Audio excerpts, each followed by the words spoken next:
Hello everyone, আজকে আপনাদেরকে এমন একটা জিনিস দেখাবো যা দেখলে আপনারা অবাক হবেন। প্রথমেই বলি, ভিডিওটা স্কিপ করবেন না, পুরো ভিডিওটা দেখবেন, ভালো লাগলে একটা শেয়ার করে দিবেন।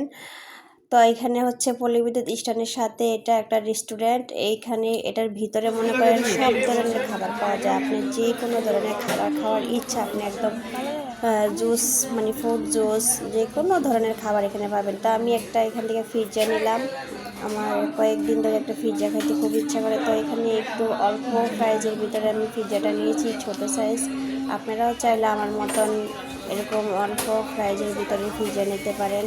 তো এখানকার খাবার খুবই সুস্বাদু, খুবই ভালো, উন্নত মানের খাবার, যে কোনো খাবার।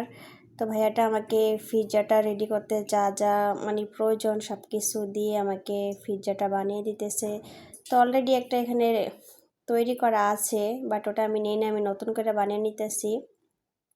তারপরে আপনাদেরকে যেটা আমি দেখাইতে চাইছি, এই দেখেন, এটা হচ্ছে ফুলকপি।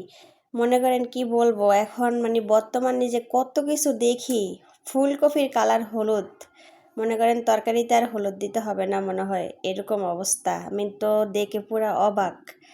যাই হোক, ভাবলাম যে মানে ওই রেস্টুরেন্ট থেকে বের হওয়ার পরে মানে ফুলকপিটা চোখে পড়লো, তাই একটা ভিডিও করলাম। ভাবলাম আপনাদের মাঝে ভিডিওটা শেয়ার করি।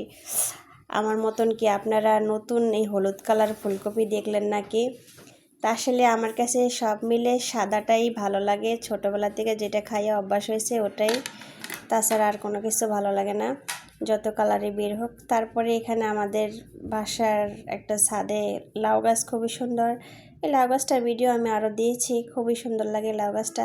তো সবশেষে আমার ভিডিওটা কেমন লাগলো অবশ্যই কমেন্ট করে জানাবেন, আর একটা শেয়ার করতে ভুলবেন না, অবশ্যই পাশে থাকবেন।